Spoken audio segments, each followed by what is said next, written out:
দর্শক বন্ধুরা, এই মুহূর্তে আমি আছি ঢাকা শ্যামবাজারে।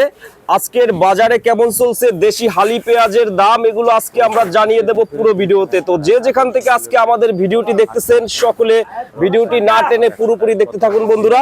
আজকের বাজার দর আমরা বিস্তারিত জানিয়ে দেব পুরো ভিডিওতে। তো যারা যারা হাটের বাজার থেকে দেখতেছেন অবশ্যই হাটের বাজারের দামগুলো অবশ্যই আমাদের কমেন্ট বক্সে জানাবেন যে কেমন চলছে আজকে হাটের বাজারের দাম। তো আজকের বাজারে কিন্তু প্রচুর আমদানি দেশি পেঁয়াজের। তো বিস্তারিত আজকে আমরা পুরো ভিডিওতে জানার চেষ্টা করব যে কেমন চলছে আজকে হালি পেঁয়াজের দাম। তো বন্ধুরা, যারা যারা দেখতেছেন সকলে কমেন্ট বক্সে জানাবেন যে কে কোথা থেকে আজকে আমাদের পুরো ভিডিওটি দেখতেছেন। আজকে ব্যাপক আমদানি হালি পেঁয়াজের। তো আমরা বিস্তারিত জানবো আড়তদারের সাথে কথা বলে। আসসালামু আলাইকুম ভাইয়া। আসসালাম ভাইয়া, কেমন আছেন? আছি আলহামদুলিল্লাহ, ভালোই, আল্লাহ পাক খুব ভালো রাখছে। ভালো আছেন ভাইয়া? তো ব্যাপক আমদানি দেখতেছি আজকে আপনাদের ঘরে। আমদানি এখন পুরা সিজন না, পুরা সিজন এখন পুরা সিজন। আপনারা দেখা যাচ্ছে যে যারা কৃষক আছে তারা তো পেঁয়াজ বিক্রি করে কিষানের টাকা দিব, তারপর সামনে পাট বুনবো, পাটের বীজ কিনবো, এরপরে আপনার এই পাটের ক্ষেতে দেখা যাচ্ছে পানি দিব, সেটার আপনার এই ডিজেল কিনবো, তা তো বিভিন্ন খরচ আছে। তারপরে দেখা যাচ্ছে বিভিন্ন কীটনাশকের দোকানে হালকাতা আছে। এখন দাম কম বেশি তাদের তো বেচা লাগবেই, কি করার আছে কোন? দাম যদি এরকম থাকে আসলে তো কৃষকের তো লস। আমরা যে দামে পেঁয়াজ বিক্রি করতে এতে কৃষকের বিশাল লস, এটা তো বলে লাভ নাই। আজকের বাজার কত, উপরে কত ভাইয়া? আমরা বিক্রি করছি মাথা 26 টাকা, 25-26, আর নিচে বেচে আপনার 23 টাকা 24 টাকা। 4-5 দিন আগে 28 টাকা 29 টাকা ছিল, 28-29 টাকা ছিল। যদি আপনার বাজারটা একটু বাড়তো, কেজিতে 8-10 টাকা বাড়তো, তাহলে আপনার কৃষক মোটামুটি আলহামদুলিল্লাহ একটু মানে বাঁচতে পারতো। কারণ কৃষকের তো দেখেন প্রচুর খরচ। এই একটা বস্তা আগে কেনছে গত বছর আপনার 15 টাকা 16 টাকা 17 টাকা দিয়ে, এই বস্তা শুনতে কালকে শুনতে 50, আজকে বলে 60 টাকা দাম চায়। এই যে সামান্য এই যে বস্তা, এই বস্তার দাম, এই বস্তাগুলো এখন 60 টাকা দাম চায়। এত দাম বাড়ার কারণ কি? এর দাম কয় বলতেছে যে বস্তা নাই। এই জন্য আমার এই ভিডিওর মাধ্যমে আমি জানাতে চাই সরকারের কাছে, এবং যারা টিওনো সাহেব আছে, যারা জেলা পর্যায়ে কৃষি কর্মকর্তা আছে, যারা ভোক্তা অধিকারের লোক আছে, আপনারা এই বস্তা কোম্পানি এবং আপনারা গ্রামীয় পর্যায়ে যারা বিক্রি করে তাদেরকে তদন্ত করেন। এমনি কৃষক ব্যাপারী এই মরার পরে যদি মানুষ মারে তাহলে তো তারা শেষ হয়ে যাবে। এই বস্তা আপনার এখন যদি 50 টাকা 60 টাকা করে কিনা লাগে, পেঁয়াজের দাম তো বাড়ি নাই। পাটের বস্তা পাওয়া যায় না, পাটের দাম বেশি, পাটের বস্তা তো নাই। আপনার দেখা যাচ্ছে যে যারা গাড়িওয়ালারা আসবে, এই গাড়ির তেল ঠিক মতন পায় না, বুঝছেন? এখন যার লাগবে 1 লিটার সে কেনে আপনার 20 লিটার, তাহলে এমনি তো একটা হুজুকি বাঙালি। এমনি তো দেখা যাচ্ছে যে মানুষ চিন্তা করে তেল পাবো না, মানে হুজুকি বাঙালি না। এই বস্তাও এরকম হুজুকি বাঙালি হয়ে গেছে। এই বস্তা হুজুকি আপনার দামটা বাড়াই দিয়েছে। এই কোম্পানি কি আসলেও কি বন্ধ আছে, কোন সমস্যা সেটাও দেখতে হবে। আসলে এর সমস্যাটা কি? তৈলের কি আসলেই সংকট নাকি জনগণ সংকট তৈরি করে? শোনেন, তেল তো শর্ট নাই, সরকার তো বলেছে, আপনার যে জ্বালানি মন্ত্রী সে তো বলছে তেলের শর্ট নাই। এটা আপনার বাংলাদেশের লোক হুজুকি বাঙালি, ওই যে চিন্তা করতে যে যুদ্ধ বাঁধেছে তেল পাবো না, যার লাগবে 10 লিটার সে নেছে 20 লিটার, যার লাগবে 20 লিটার সেখানে 50 লিটার, এইরকম করে রাখে। এইরকম করলে তো তাহলে আপনার দেখা কৃত্রিম শর্ট হয়ে গেলে তো আপনার মানে মানুষের ভিতরে একটা হাহাকার লেগে যাবে। এইগুলো আপনারা করেন না ভাই, এগুলো করেন না। যার যা লাগে আপনার সেইটাই নিয়ে, কারণ সরকার তো আপনার কেমনে বাংলাদেশটা ভালো হয় সরকার তো সেই চেষ্টা করবে। সরকার সবারই জনগণের সরকার, সবারই কিন্তু সরকার সব দিকে তাকাবে, সবারই দেখবে। তা সরকারের কাছে বলি আপনি একটু দেখেন যে আসলে এই কোম্পানি তারা কি ইচ্ছাকৃতভাবে দাম বাড়াইছে না যারা বস্তা কেনে ব্যবসায়িক তারা বাড়াইছে, এদিকে একটু খেয়াল রাখবেন। নাহলে আপনার তো যে অবস্থা এরকম হলে তো আপনার এই যারা ব্যাপারী কৃষক তারা তো একদম শেষ। এমনি তাদের ফসলের কোনো দাম নাই, কোনো কিছু না, সবকিছুর দাম যদি এইভাবে বাড়ে। এই যে আপনাদের সকালে ভাইয়া অনেক ব্যাপারী কৃষকরা আসে, তাদের তো লস হইতেছে ভাইয়া। লসই তো। আপনার এই যে মালগুলা বেশি 24 টাকা 25 টাকা কেজি, এই 24 টাকা 25 টাকা কোন পেঁয়াজ হয় কোন? ঠিক আছে, হয়তো 2 বছর 1 বছর আগের থেকে ফলন ভালো হয়েছে, তার জন্য তো আসলে এটা কিন্তু কম দাম। এই যে কৃষকরা যে আমাদের জনগণের যে এই কম দামে খাওয়াচ্ছে, এটি তো কৃষকের ধন্যবাদ দেওয়া উচিত। যে বাইরের থেকে একটা পণ্য নিয়ে আসতে তার গাড়ি ভাড়া কস্টিং খরচই আছে মিনিমাম 40 টাকা। যদি আপনি মাংনা দামও কেনেন, গাড়ি ভাড়া আছে, কস্টিং আছে, আপনার ডলারের মাধ্যমে নিয়ে আসতে হয়, তাহলে সেটা পার কেজি মালে 35-40 টাকা খরচ করে। তাহলে আমাদের দেশের কৃষক 25 টাকা, 24 টাকা, 23 টাকা, 26 টাকা কেজি পেঁয়াজ খাওয়াচ্ছে, তাহলে কৃষকের জন্য অনেক ভাই না, হুম। কৃষক যে এই কম দামে খাওয়াচ্ছে, এ তো কৃষকের ধন্যবাদ দেওয়া উচিত। অনেক কম দাম ভাইয়া, অনেক কম দাম ভাইয়া। এখানে দেখতেছি এই যে মোটা পেঁয়াজটা, এইটার কেজি কত ভাই? এইটা কত করে? আমরা 24 টাকা। 24 টাকা? 24 টাকা এত সুন্দর পেঁয়াজ 24 টাকা? 24 টাকা। এটা কোথায় ভাইয়া চাষ হইছে? কোথায়? আপনার পাবনা। পাবনা। এটা হইছে 24 টাকা না? 24 টাকা কেজি। পাবনার কোয়ালিটি এবছর ভালো হইছে?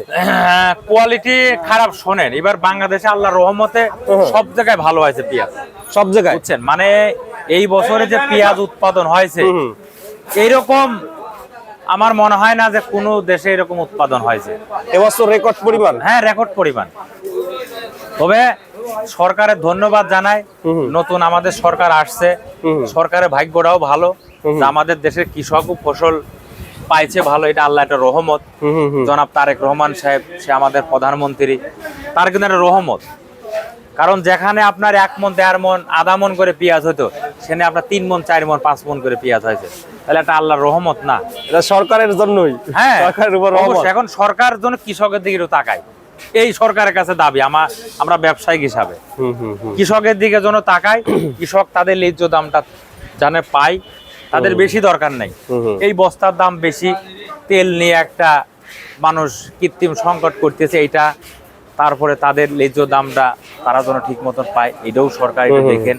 তাদের বীজের দাম যেন তারা মানুষ বেশি না রাখে, সারের দাম বেশি যেন না রাখে, সেগুলো খেয়াল রাখবে। ঠিক আছে ভাইয়া, এই যে সার, বীজ, কীটনাশকে কি সিন্ডিকেট চলে?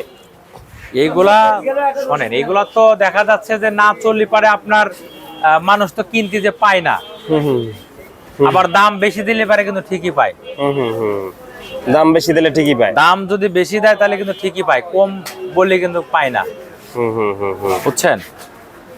এখন আমি সরকার আপনার মাধ্যমে জানাতে চাই, সরকারের উদ্দেশ্য করে বলি যে আপনি যেরকম গম, ধান, এটা কৃষকের থেকে সরকারিভাবে কিনে এটা আপনার গুদামজাত করে, তা সরকার যদি কৃষকের থেকে পেঁয়াজ কিনতো, এইটা যদি দেখা যাচ্ছে যে তারা যদি গুদামজাত কইরা আপনার কলস, ওই যে মেশিন দিয়ে রাখে, ওইরকম যদি রাখতো, হয়তো ভবিষ্যতে যদি পেঁয়াজের দামটা অতিরিক্ত বাড়িয়ে যেত, তা বাড়িয়ে গেলে পারে ওই সময় সরকার দেখা যায় টিসিবির মাধ্যমে যদি মানুষকে দিত, তাহলে কিন্তু দেখা যাচ্ছে কৃষকও বাঁচতো, সাধারণ পাবলিকও কিন্তু বাঁচতো। এই ব্যবস্থাটা করলে ভালো হইতো। এই ব্যবস্থাটা করলে পারে কিন্তু ভালো হইতো, নাহলে কৃষক তো ক্ষতিগ্রস্ত হচ্ছে। যে দামে পেঁয়াজ বিক্রি হচ্ছে, এতে কৃষক তো বাঁচার মতন কোনো কায়দা নাই। কৃষক যদি 2 পয়সা না পায়, তাহলে তারা তো উৎপাদন করবে না, এই পেঁয়াজ তো লাগাতেই চাবে না। যেরকম 2 বছর আগে টাকা পাইছিল বলে কিন্তু উৎপাদন ডবল করছে। তাহলে আমাদের দেশের কৃষক কিন্তু স্বয়ং সম্পূর্ণ, আমাদের বাইরের থেকে কিন্তু মাল আনা লাগে না। এই পেঁয়াজের মান ভাইয়া অনেক ভালো। এই জন্য সরকার আপনি একটু কৃষকের দিকে তাকান, কৃষককে বাঁচান, কৃষককে একটু বাঁচান, যাতে কৃষক বেঁচে থাকতে পারে। কারণ কৃষক কিন্তু একেবারে গরিব মানুষ, নিরীহ, তারা কিন্তু লোন নিয়ে দেখা যাচ্ছে যে জমি কোটে থুয়ে বিভিন্ন সমিতিতে টাকা নেয়, ব্যাংকেতে লোন নেয়, এরপরে বাড়ির ওয়াইফের গয়নাকাটি বন্দুক থেকে কিন্তু অনেকে পেঁয়াজ লাগাইছে, বুঝছেন? এখন এই পেঁয়াজের দামটা যদি না পায়, তারা এই দিনাটা শোধ করবে। এগুলা কি কৃষকের মানে ঋণ নিতে হইছে? অবশ্যই। কৃষক কি কোটি কোটি টাকার মালিক, লাখ লাখ টাকার মালিক না বলে, এই ফসলটা বেচেই কিন্তু তারা কিন্তু এই ঋণের টাকা দেবে, বুঝছেন? তা এই জন্য আমি বলি সরকার জন্য ভাই, এই যে চায়নার এই রসুনের দাম কত দেশিটা? 40 টাকা, 38-40 38-40 টাকা দেশি রসুন। দেশি রসুন আর চায়না রসুন 140 টাকা, মানে 3 গুণ বেশি। 3 গুণ বেশি। এইটা দাম চায়নার থেকে দেশি কত ভালো না? সরকার যদি 3 মাস বন্ধ রাখতো রসুন, 3-4 মাস, তাহলে আমাদের দেশের কৃষক, এই রসুনই কৃষকরা বাঁচতো। 3 মাস বন্ধ থাকা উচিত। তবে কৃষকের সাথে সরকারে বন্ধ করাটাই উচিত, এটা ভালো আমি মনে করি, বুঝছেন? জি ভাইয়া, তো সর্বশেষ কি বলবেন ভাইয়া? অনেক কাস্টমার আছে এখানে, বলেন এখন আসলে তো করার কিছু নাই। যারা কৃষক আছে তারা, আপনারা পেঁয়াজটা উঠাইছেন, দেখেন আপনারা রাখার চেষ্টা করেন। আপনারা এই দাম থাকবে না, এর দাম অবশ্যই বাড়বে, এর দাম অবশ্যই বাড়বে, এই দাম থাকবে না। আপনারা পেঁয়াজ স্টক করে রাখার ব্যবস্থা করেন, মার্কেটে কম কম বিক্রি করেন, কম কম উঠান। তাই এই দামে পেঁয়াজ বেচতে আপনার লস হয়ে যাবে। যদি 5 টাকা 10 টাকা বাড়ে ওই সময় ছাড়েন, তাহলে আপনারা বাঁচতে পারবেন। তাহলে এই সমস্ত পেঁয়াজ বেচে তো আপনার কৃষক তো একদম ক্ষতিগ্রস্ত। কৃষক মার্ডার, মানে মরা উপরে মরা, কৃষক মরার উপরে মরা। তারপরে আবার বস্তার দাম বেশি, তাহলে কৃষকরা কত নির্যাতন করে। বস্তার দাম কত হইলে ভালো হয় ভাইয়া? এই বস্তা তো ছিল আপনার 16 টাকা 17 টাকা, এই বস্তা 50 টাকা 60 টাকা, এরপরে বস্তা পায় না। এইটা না? জি জি জি, আচ্ছা আচ্ছা, এরকমের। জি জি। আচ্ছা, তো ভাই এই যে পেঁয়াজ, তবে এই বস্তা আপনার যারা কৃষি কর্মকর্তা আছে, জেলা পর্যায়ে থানা পর্যায়ে আছে, তাদেরকে বলে আপনারা এই বস্তার বিষয়ে অতি দ্রুত দেখেন। বানালি বাড়ি এইরকম করে কিন্তু বস্তা 100 টাকা বস্তা হবে, পার পিস 100 টাকা হবে। এটা আসলে কোন থেকে বাড়তেছে, কোন কারণে, এর কারণটা কি, অবশ্যই আপনাদের তদন্ত করতে হবে। এই বস্তার অবশ্যই কোন কারণ থাকতে হবে, কোন কারণে বাড়তেছে। এগুলা ভাইয়া 15 টাকার বেশি দাম হয় না, হয় বলেন? এটা তো আপনার, এ তো কোনো ওজনও নাই, একটা বস্তা 50 গ্রাম ওজন, তাহলে এত দাম তো হওয়ার কোনো কথা না। 17 টাকা 18 টাকা 15 টাকা বিক্রি হয়েছে। এইটার দাম বাড়লে পেঁয়াজের দাম কিন্তু বাড়বে পরে আবার। পেঁয়াজের দাম তো বাড়তেছে না, তাহলে কৃষক ক্ষতিগ্রস্ত না? আপনার আগে যেরকম দেশের পেঁয়াজ হয়তো 4 টাকা খরচ, এখন 6 টাকার খরচ আছে। 6 টাকা খরচ, পেঁয়াজ বেশি 24 টাকা কেজি, 6 টাকা বাদ দেন, তাহলে কয় টাকা পায় কৃষক? 18 টাকা পায়। তাহলে 18 টাকা পেঁয়াজ বেশি কৃষকের কি থাকে বলেন? একটা কিষান কামলা নিয়ে লাগে 1200 টাকা 1300 টাকা। এই পেঁয়াজটা কাটাইতে 70 টাকা 60 টাকা মন দেয়া লাগে। এইটাই, হ্যাঁ, তাহলে কৃষক বাঁচে কেমনে বলেন ভাই? এই যে 18 এটা আমি আমার মনের কথা না, যারা কৃষক আছে তারা আমার এই ভিডিওটা দেখবে, দেখার পরে তারাই বলুক যে আসলে আমি কি সত্য বলছি না মিথ্যা বলছি, তারপরে আমাকে বিবেচনা করুন। কৃষক ভাইয়া খরচ বাদে 18 টাকা বাসায় নাই, খরচ আছে কত কৃষকের পেঁয়াজ চাষে? এই পেঁয়াজ চাষে খরচ আছে মিনিমাম আপনার 35 টাকা 40 টাকা খরচ আছে, প্রায় আপনার 17 টাকা লস হইতেছে। লসই তো, পেঁয়াজ বেশি লসই হচ্ছে কৃষকের, লস হইতেছে। মুড়ি কাটা একদিকে নাকি প্রচুর লস খেয়েছে এবছর। মুড়ি কাটা তো লাস্টে এসে লস খাইছে, অনেক টাকা লস খাইছে এবছরে। আচ্ছা, অনেক টাকা লস খাইছে, লস খেয়েছে। অনেক কাস্টমার আছে ভাইয়া। তো ঠিক আছে ভাইয়া, ওই যে আপনাকে ধন্যবাদ ভাইয়া।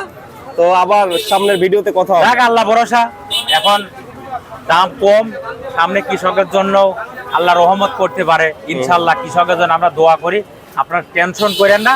পেঁয়াজ আপনারা দেশে চাঙে রাখার ব্যবস্থা করেন। পেঁয়াজের দাম বাড়বেই, অবশ্যই বাড়বে, বাড়বে দাম, অবশ্যই বাড়বে, এই দাম থাকবে না, অবশ্যই বাড়বে, এবং আপনাদের ন্যায্য দামটা আপনারা পাবেন, এই দোয়াই আপনাদের জন্য আমি করি। তবে দাম সামনে কত হইতে পারে হালি পেঁয়াজের? হালি পেঁয়াজের দাম আপনার রাখা শুরু হইলেই 40 টাকা কেজি হবে, সামনে হবে। হ্যাঁ অবশ্যই হবে। আপনার আজকে মাসের 31 তারিখ শেষ, 3-4 তারিখে 2-3 তারিখের পর থেকে দাম বাড়বে, বাড়বে দাম। জি। আচ্ছা, আপনারা হাটে কম কম ওঠান, পেঁয়াজ রাখার ব্যবস্থা করেন, পেঁয়াজ কম বিক্রি করেন। লস গেছে, কত লস যাবে, রাইখা দেন, 1 মাস 1.5 মাস পরে 2 মাস পরে বেচেন। কষ্ট করছেন আর একটু করেন, 1টা মাস কষ্ট করেন, আপনাদের কষ্টের ফল আপনারা অবশ্যই পাবেন। এই যে আল্লাহর রহমতে ইনশাআল্লাহ মিস হবে না। থ্যাংক ইউ ভাই, আসসালামু আলাইকুম।